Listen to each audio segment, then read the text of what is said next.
আসসালামু আলাইকুম, কেমন আছেন সবাই? আশা করি আপনারা ভালো আছেন। আমরা আল্লাহর রহমতে ভালো আছি। আরও একটি নতুন ভিডিও নিয়ে আপনাদের মাঝে চলে আসলাম। আপনারা সম্পূর্ণ ভিডিওটি দেখলেই দেখতে পাবেন। আজকে সকাল থেকে ভিডিওটি শুরু করলাম। ছেলে মেয়েকে সকালে নাস্তা খাওয়ানোর পরে রেডি করে ছেলে মেয়েকে নিয়ে মেয়ের স্কুলে যাচ্ছি, যেহেতু মেয়ের সকালেই স্কুল। একটা গাড়িতে উঠে মেয়ের স্কুলে যাচ্ছি।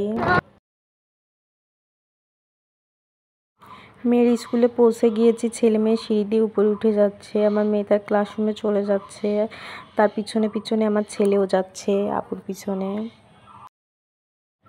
বাসায় চলে আসছি, বাসায় চলে আসার পরে সিঁড়ি দিয়ে উপরে উঠে যাচ্ছি। বাসায় গিয়েও আবার রান্নাবান্না করতে হবে। ছাবের দাদুকে তো বাসায় রেখে আসছি। ছাবের দাদু টিভি দেখতেছে আর বলছি যে ঘুমিয়ে থাকেন, এখন যে দেখবো কি করতেছে বেচারা একা একা রুমের মধ্যে। বাসায় আসার পরে আজকে আমি মুরগির মাংস রান্না করব, সোনালি মুরগির মাংস আলু দিয়ে। আর সঙ্গে হচ্ছে পায়েস রান্না করব। পোলাও চাউল নিয়েছি, দুধটা জাল হচ্ছে, পোলাও চাউল দিয়ে পায়েস রান্না করব। সঙ্গে কালো জিরা ভর্তাও করব একটু সামান্য। কালো জিরা ভর্তাটা আমি লাস্টে করব। প্রথমে আমি মুরগির মাংসটা রান্না করার জন্য পেঁয়াজ আর দারুচিনি, এলাচ, লবঙ্গ, তেজপাতা এগুলো দিয়ে পেঁয়াজটা ভালো করে ভেজে নিচ্ছি। আর এই পাশে আগের থেকে দুধটা আমি জাল দিয়ে নিচ্ছি, যেহেতু পায়েস রান্না করবো দুধটা ভালো করে জাল দিয়ে নিলেই পায়েসটা খেতে কিন্তু ভালো লাগবে। দুধের মধ্যেও আমি দারচিনি, এলাচ আর তেজপাতা দিয়েছি, দিয়ে দুধটা আমি ভালো করে জাল দিয়ে নিচ্ছি। দুধটা ভালোভাবে জাল দিয়ে নেওয়ার পরেই আমি পোলাও চাউলগুলো দিয়ে দিব। ধুয়ে রাখা পোলাও চাউলগুলো এবার দিয়ে দিলাম দুধের মধ্যে। দিয়ে দেওয়ার পরে এখন আমি অনবরত এই দুধের মধ্যে যে চাউলটা দিয়েছি নিচে আবার লেগে যাবে, অনবরত এখন লাড়তে হবে। এদিকে আমি বাটা মশলা, তারপরে সম্পূর্ণ গুঁড়া মশলা যেগুলো মুরগির মাংস রান্না করার মধ্যে দেওয়া লাগে এগুলো সব কিছুই দিয়েছি। দিয়ে দেওয়ার পরে সামান্য পানি দিয়ে দিলাম। এই পানিতেই এখন আমি মশলাটা ভালো করে কষিয়ে নিব। মুরগির মাংসের মশলাটা কিন্তু আমি ভালো করে কষিয়ে নিয়েছি লাল লাল করে একটু। যেহেতু সোনালি মুরগির মাংস একটু ঝাল কিন্তু বেশি দিতে হয় মুরগির মাংসতে। যে কোনো মাংসতে একটু ঝাল বেশি হলে কিন্তু মাংসটা খেতে ভালো লাগে। তারপরেও আমার বাচ্চারা খাবে, যেহেতু ছাবের দাদুও খাবে, ছাবের দাদুর জন্যই মাংসটা রান্না করতেছি, সেজন্য বেশি একটা ঝাল দিইনি। কালারটা কিন্তু সুন্দর এসেছে মশলা কষানো। এখন মাংস আর আলুও দিয়েছি, দিয়ে দেওয়ার পরে এখন নেড়ে মাংসটা ভালো করে কষিয়ে নিব। আলু আমার বেশি দিতে হয় বাচ্চাদের জন্য, কারণ আমার বাচ্চারা আলু পছন্দ করে। আলু নিয়ে লাস্টে আমার বাচ্চারা মারামারি করে, এরকম এক অবস্থা, সেই জন্য আলু বেশি দিতে হয়।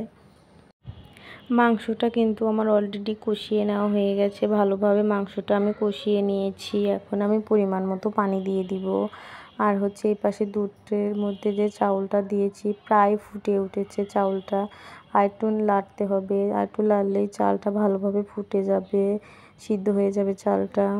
আর এখন আমি এই পানি দিয়ে দিব। মাংসটা ভালো করে কিন্তু কষিয়ে নেওয়া হয়ে গেছে, পানি দিয়ে দিলাম। পানি দিয়ে দেওয়ার পরে নেড়ে এখন ঢাকনাটা দিয়ে দিব। মাংস রান্নাটা হোক এখন।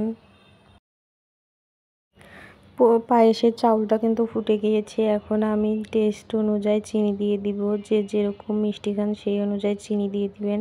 সেই পরিমাণ অনুযায়ী আমি চিনি দিয়েছি। দিয়ে দেওয়ার পরে এখন নেড়ে পায়েসটা আবারও ভালো করে রান্না করে নিব।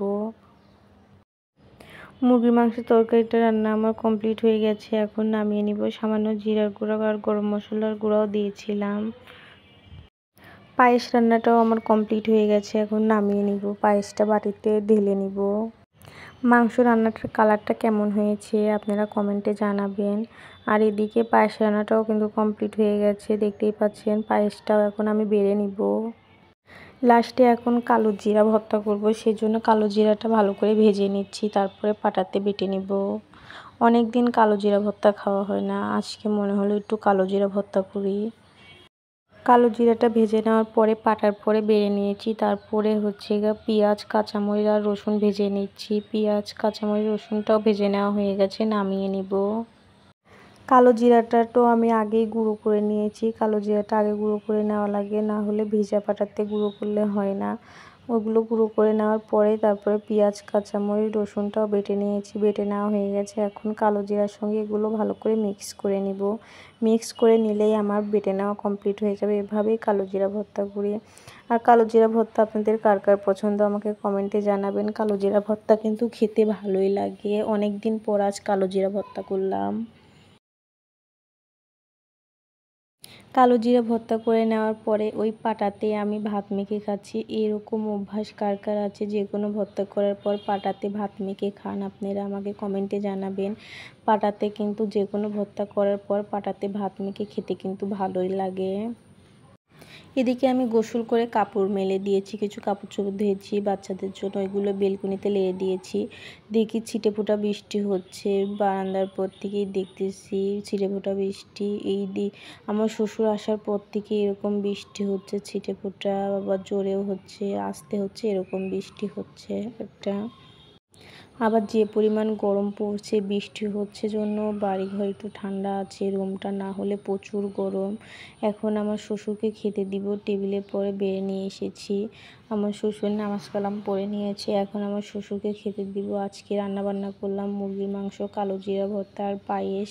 এগুলোই আজকে দুপুরে রান্নাবান্না আমার।